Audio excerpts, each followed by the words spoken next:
Soal SNBP sudah keluar ya guys. Ya, ini tanda-tandanya grup saya sudah mulai rame ya. Jadi kalau kalian sudah gabung di grup ya, nanti eh, kalian bisa berinteraksi juga di sini. Tapi barangkali ada yang belum gabung di grup ini, silakan nanti bisa gabung di deskripsi video ini ya.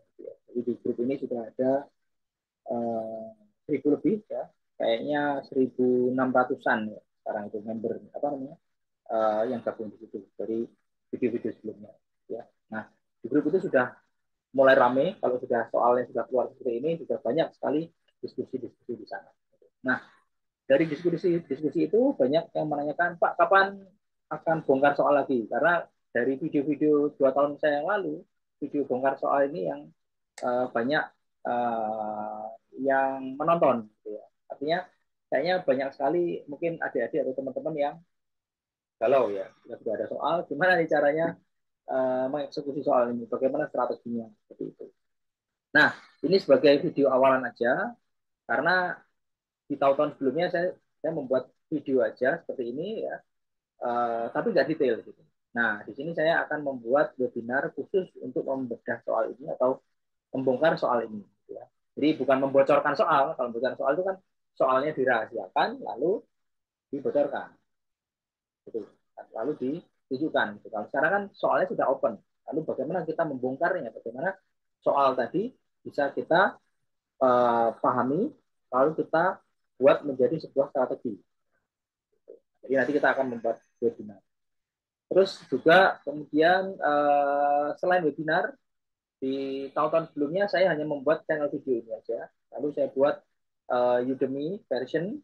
Nah, yang sekarang ini saya membuat website. Namanya website www.dosendesain.com. Ya. Nah, ini mumpung di awal saya jelaskan dulu biar nanti kalian familiar dengan website itu, karena nanti kedepannya semua media akan saya kumpulkan di situ. Video-video ini akan saya kumpulkan di situ.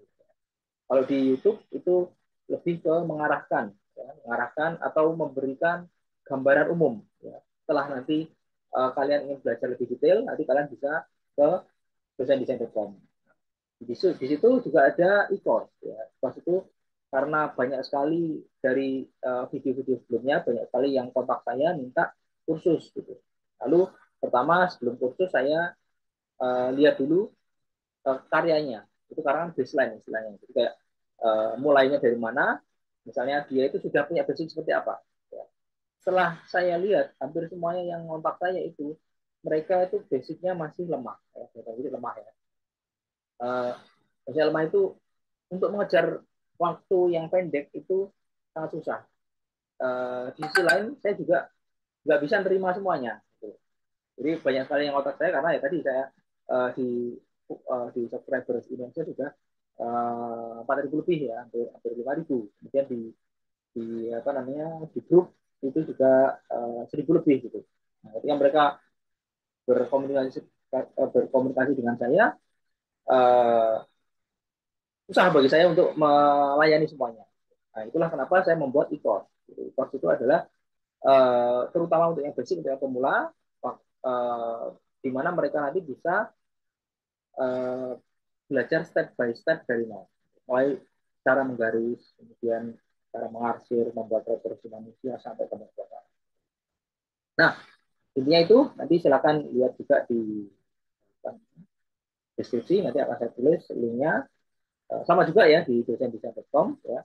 Nanti di situ ada e-course, kemudian ada webinar yang akan kita buat ini. Kalau e-course itu untuk basic yang jangka panjang. Misalnya kalian sedang belajar portofolio, mempersiapkan masih waktunya sebulan gitu ya. Nah, itu penggunaan e-course. Tapi kalau sudah waktunya sudah mendekati ya, e-course juga juga bisa juga kalian gunakan. Misalnya gimana cara gambar wajah gitu ya. Tinggal cari di e-course, oh ini caranya gitu. Kalian nggak perlu cari lagi di Google, cari lagi di YouTube.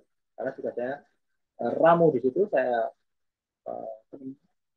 buat lebih ringkas sesuai dengan kebutuhan yang nanti link dengan atau sesuai dengan kebutuhan gambar suasana.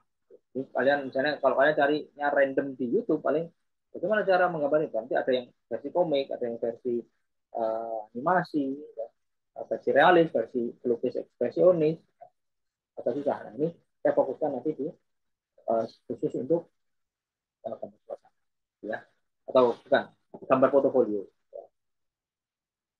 Nah, di apa namanya, di course itu ya nanti eh, kalian juga dapat free webinar seperti ini. Ya. Webinarnya, jadi e-course itu kalian mengerjakan, sudah ada contoh-contoh video tutorialnya bagaimana cara membuat manusia, interaksi, perspektif, RC, dan sebagainya. Lalu setelah kalian kerjakan, nanti kita akan buatkan webinar. Webinar itu nanti akan kita lebih mengevaluasi. Ya. Gimana progresnya, apa yang kurang, itu. Lalu kita juga share strategi. Karena di webinar, di course itu lebih ke teknis. Nah, di webinar itu lebih ke strategi. Lalu, oh oke, oke, buku ya. Jadi sebelum-sebelumnya saya menggunakan buku, namun untuk sekarang bukunya kebetulan apa namanya schedule saya sangat padat sehingga bukunya ke pending. Jadi sebenarnya solusi terbaik itu sebenarnya ya e-course tadi. Buku itu sebenarnya print out dari e-course. E-course itu adalah video proses pembuatan buku. Oke, lalu, nah kita sekarang balik lagi ke bongkar soal tahun ini, ya.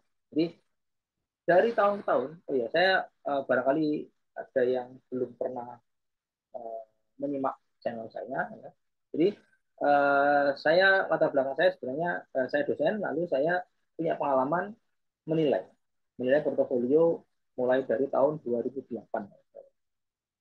2009 atau 2008 saya agak lupa, sampai tahun sebelum saya tugas belajar tahun 2021. Jadi sebelum itu saya selalu ngikutin gimana caranya menilai portofolio.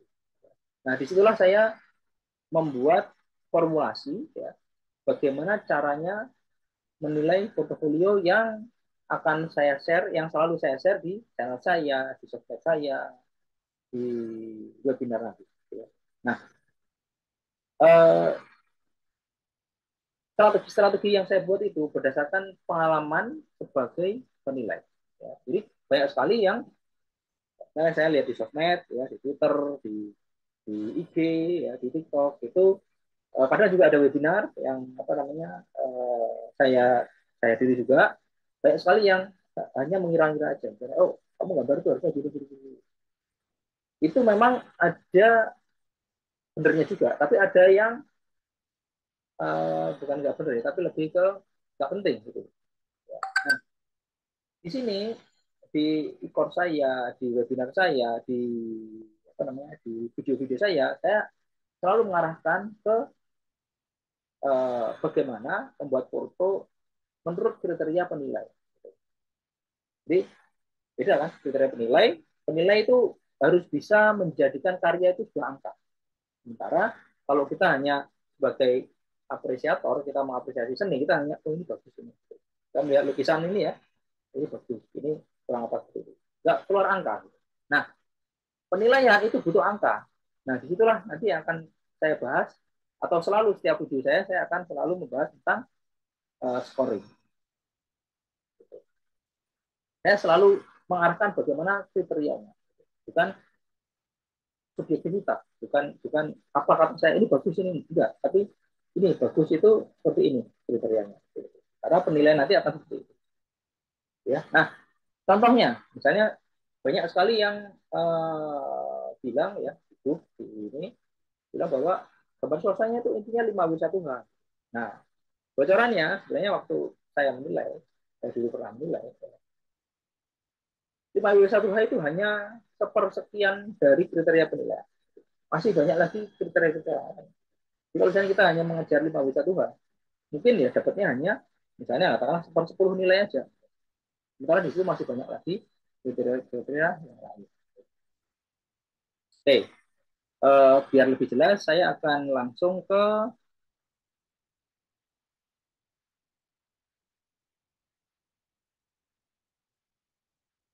simulasi. Ya. Nah, ini adalah tools yang selalu saya gunakan.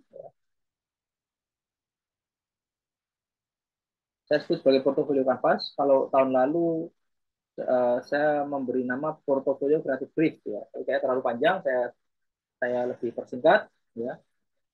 File ini nanti akan saya share kalau kalian ikutin webinar saya. Nanti akan saya share file ini sehingga kalian bisa membuat ini. Jadi portofolio kanvas itu adalah sebenarnya rangkuman dari apa yang sudah saya uh, uh, lakukan waktu menilai portofolio, waktu jadi penilai portofolio. Jadi penilaian portofolio itu dari tahun ke tahun berubah terus, berbeda terus. Intinya berbeda itu artinya diperbaiki terus. Sehingga saya nggak bisa cuma bilang saya penilaian penilaian gambar suasana itu hanya 5 satu. Kenyataan nggak gitu. Dari tahun ke tahun itu ada lagi, ada lagi, ada lagi, ada tambahan lagi, tambahan lagi. Nah, saya mengambil benang merah itu gitu. Dari tahun 2008 lalu sampai terakhir saya tahun 2020 ya. Apa aja sih ininya kriterianya? Ternyata setelah saya rangkum, saya itu lagi, itu lagi, itu lagi. Itu ikat ya. Di sini ada kriterianya. Ikat itu intelektual, kreativitas, estetika, dan teknik. Gitu ya. Kalau misalnya ada orang yang bilang, oh 5W1 saja, itu sebenarnya cuma ada di intelektual aja. Gitu. Karena yang lainnya itu sebenarnya juga ada kriterianya. Lalu ada yang bilang kreativitas aja, yang penting kreatif. Yang penting misalnya ada contoh nanti di webinar lebih panjang waktunya akan saya berikan ya. Yang penting kreatif gitu. Ternyata enggak juga. Gitu. Ada juga saya pernah menilai itu dia nggak kreatif banget ya, tapi dia ngejar proporsi orang yang benar. Proporsi orang yang benar, garis yang benar, kemudian sudut pandang yang benar, akhirnya dia bisa apa namanya merangkum nilai setinggi mungkin. Nah jadi poin saya di video-video saya ini eh, adalah di bagaimana kalian bisa ngejar skor dulu. Jadi masalah nanti misalnya, oh ini nggak sesuai dengan idealisme saya. Misalnya kan ada yang anime ya, sebenarnya manga atau anime gitu ya. Saya itu jagonya di anime gitu. Sementara di sini yang dinilai itu proporsi gitu. Nah kita apa kita sampingkan dulu yang seperti itu. Kita fokus di apa yang akan dinilai. Oke. Nah portofolio kanvas ini mempermudah kalian ya, untuk membuat konsep. Ya, jadi portofolio kanvas itu seperti bagaimana juri melihat karya kalian dan menjadikan skor dan memberi skor. Jadi kalau eh, kita langsung gambar aja, ya nggak masalah gitu. Tapi kita sangat random. Gitu. Kita nggak bisa memprediksi kira-kira kita dapat skor nggak kalau kita seperti itu. Jadi misalnya apa ya? Ya lomba yang lain lah gitu. Misalnya lomba renang gitu ya. Lomba renang kan ada kriterianya, ada syarat-syaratnya. Dia harus misalnya sebelum dia putar balik dia harus nyentuh apa dinding gitu. Kalau nggak nyentuh dinding dia uh, namanya secepat apapun dia ini, kalau misalnya dia ini diskualifikasi. Nah jadi uh, atlet dia akan mencari skor-skor dan dia tidak akan melanggar itu. Nah ini sebenarnya seperti itu. Saya merumuskan ini ya itu agar kita nanti mudah mendapatkan skor yang maksimal. Karena tes portofolio kan seperti kita tes SIM kan. Tes SIM itu kan polisi nggak pernah ngajarin gimana caranya bikin angka 8 ya, atau zigzag gitu. Tapi tiba-tiba polisinya ngetes gitu. Nah, ini juga gitu. Portofolio kan nggak pernah dari universitas itu ngajari dulu atau ngasih tahu ke SMA-SMA gini caranya bikin gambar yang benar itu nggak pernah. Sehingga siswa mencari sendiri. Nah, pencarian itu kan ada yang tersesat, ada yang enggak. Jadi ya tersesat itu maksudnya ya mungkin dia dapat informasi yang salah, lalu dia menganggap itu benar, sehingga dia akhirnya hasilnya nggak maksimal. Nah, di sinilah saya membuat rumus ini. Berarti kalian lebih mudah. Ya. Oke, sekarang kita ke pembahasan soal ini. Ya. Di sini ini sudah pembahasan jadi. Ya. Harapan saya nanti teman-teman bisa belajar lagi lebih komprehensif di webinar saya nanti. Ya. Webinar saya nanti akan membongkar soal ini lebih komprehensif. Ya, ini adalah contoh hasil jadi. Misalnya kita melihat soalnya, Buatlah gambar suasana pertunjukan stand-up komedi di ruang terbuka yang menampilkan dua orang remaja, laki-laki dan satu perempuan, yang sedang memperlihatkan adegan lucu, sementara di sekitarnya para penonton yang terdiri atas anak-anak, remaja, dan orang tua menyaksikan pertunjukan tersebut dengan ekspresi gembira. Ini soalnya, kalau kalau kalian sudah pada tahu, karena ini sudah mendekati deadline ya, iya sudah tahu. Nah, bagaimana caranya membedah soal ini mengikuti kriteria dari sudut pandang juri. Nah, di sini saya pecah menjadi intelektual. Tadi sudah disebutkan kreativitas dan estetika dan teknik. Intelektual meliputi apa? Menjawab soal, jumlah objek, suasana, interaksi, siapa, kapan, di mana, apa, mengapa, bagaimana. Ini itu ada skornya. Nah, ini yang saya bilang tadi. Kalau cuma 5W1H itu hanya dapat skornya 111. Skor ini nggak real ya, karena berubah-ubah. Saya nggak boleh saya nge-share dokumen rahasia aslinya seperti apa. Ini saya menginterpretasikan sendiri. Ya. Saya membuat skor-skor agar nanti memudahkan kita untuk menilai, untuk mengassessment atau self-assessment karya kita sendiri. Jadi kita tahu, oh ya kurang saya di mana. Jadi nanti bisa meningkatkan. Kemudian kreativitas. Nah, intelektual itu apa? Intelektual itu lebih bagaimana juri bisa menangkap kita itu intelek, kita itu pinter, kita itu cerdas ya. Dari sembilan kriteria ini. Dengan melihat gambar, juri itu sudah bisa tahu bahwa oh, orang ini pintar, orang ini layak kuliah di sekolah apa di PTN. Kemudian kreativitas. Nah, kreativitas itu mungkin kita bingung ya, kok bisa kreativitas itu dibuat skor gitu. Nah, tapi penilaian harus bisa. Nah, apa sih penilaiannya? Misalnya ragam objeknya seperti apa? Ragam pelengkapnya, ragam objek utama seperti apa? Pelengkap seperti apa? Viewpointnya seperti apa? Focal pointnya seperti apa? Ya. Kemudian estetika. Estetika itu apa? Keindahan. Bagaimana keindahan itu bisa diukur? Bagaimana keindahan itu bisa dinilai? Ya. Nah, bagaimana menilainya? Kriterianya yaitu dia dari garisnya, bidangnya, proporsinya, komposisinya, tanahnya. Lalu tekniknya. Tekniknya bisa dilihat dari pilihan medianya. Misalnya dia milih media apa, pensil. Atau dia pakai spidol. Kenapa dia pakai spidol atau pensil? Ya. Kemudian bagaimana dia menggunakan teknik arsirnya. Bagaimana dia membuat perspektifnya.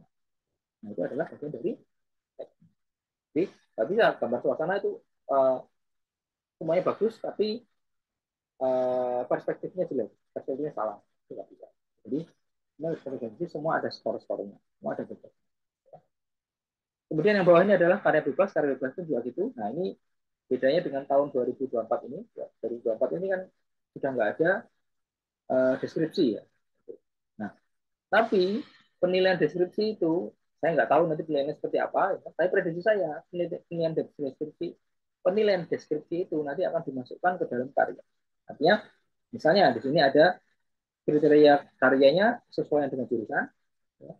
Kemudian kualitas karya, alasan memilih karya, alasan memilih media, dan proses berkarya. Nah, itu prediksi saya. Ya. Jadi saya itu nanti akan harus muncul di karya pilihan. Karena kalau misalnya eh, karya pilihan itu tanpa ada kisi-kisi, tanpa ada kriteria, maka nilainya nggak bisa jadi angka. Padahal untuk menilai sebuah karya portofolio harus objektif. Makanya perlu membuat angka. Oke, ini adalah teman-teman di sini bisa melihat jelas ya. Ini hasil jadinya. Ya. Nah, bagaimana cara membuat ini nanti akan kita bahas di webinar. Jadi saya mengundang teman-teman sekalian untuk hadir di webinar saya ya, hari Sabtu tanggal 17 Februari jam 1 siang sampai selesai. Ya, jadi saya nggak berdiri 1 jam saja itu nggak. Asal misalnya teman-teman sudah puas, teman-teman sudah capek, sudah ngerti semuanya, nanti akan ya, kita selesaikan setelah menopos saja. Ya. Saya pengennya kita lebih fokus di forum Zoom webinar yang lebih interaktif, biar nanti kita bisa dua arah. Kalau di YouTube kita nggak bisa dua arah kan. Kita cuma nanti setelah saya upload ini baru mungkin 10 hari baru ada teman-teman di webinar saya ingin lebih interaktif. Lalu di situ nanti kita juga akan bahas tentang simulasi skor. Ya. Nah, ini yang lebih penting lagi. Ini hanya konsep visualisasi yang dibaca. Jadi konsep ini apa yang apa namanya, peserta deliver atau sampaikan ke juri. Lalu juri nanti akan menangkap ini dan memberi skor. Nah, cara membuat skor ini juga penting. Yang ini yang kalian nanti perlu tahu ya, dan akan saya praktekkan waktu webinar nanti. Terus template ini bisa kalian download di desaindesain.com versi PDF ya. Kalau yang versi Excel yang ada rumusnya dan bisa dihitung, nanti akan saya share di webinar. Oh ya, karena waktunya mepet ya, saya nggak ingin molor lagi membuat webinar, saya percepat webinarnya. Tapi di situ ada rekaman juga. Jadi kalau misalnya kalian nggak bisa ikut webinarnya, saya akan membuat rekaman juga. Nanti kalian bisa uh, apa, melihat juga di rekaman. Dan itu juga di situ juga ada paket ya, paket webinar, paket rekaman, paket free bagi yang sudah ikut e-course ya. Kemudian paket webinar, rekaman sama e-course. Ya. Dan yang terakhir ada paket konsultasi. Konsultasi itu tahun lalu itu membludak ya. Saya sekarang saya sedang lagi uh, tugas belajar, saya lagi kuliah ya. Waktu saya sangat terbatas, dulu itu sampai saya jadwal dari pagi sampai waktu itu saya masih di Eropa ya, jadi waktu itu uh, karena beda waktu 6 jam, jadi saya baru bisa di jam 12 itu sampai malam nggak habis. Nah, sekarang akan saya buka lagi untuk SNBP, dulu SNBP ya, karena SNBP akan saya buka lagi nanti. Kalau bedanya kalau e-course itu lebih ke bagaimana kalian membuat karyanya, kalian latihan. Gitu ya. Webinar kalian akan belajar strategi. Lalu konsultasi itu setelah karya kalian semua jadi, ya, karya kalian sudah jadi, baru Pak saya ingin konsultasi. Kira seperti ini seperti apa? Nah, saya menerima itu, menerima apa namanya? Saya akan meluangkan waktu itu dan waktunya nggak panjang karena saya juga ya seperti yang lain. Maksimal waktunya per orang 25 menit. Ya. Jadi, dan itu sudah saya simulasikan dari tahun lalu. 25 menit itu sepertinya cukup. Kenapa 25 menit nggak 30 ya, karena kita butuh jeda 5 menit yang kita nanti untuk selanjutnya. Gitu ya. Oke, itu dulu untuk sesi bongkar soal kali ini ya. Uh, Intinya semua sekarang sudah ada di www.dosendesain.com. Silahkan kalian akses, nanti akan saya tulis di. Oke, terima kasih. Assalamualaikum warahmatullahi wabarakatuh.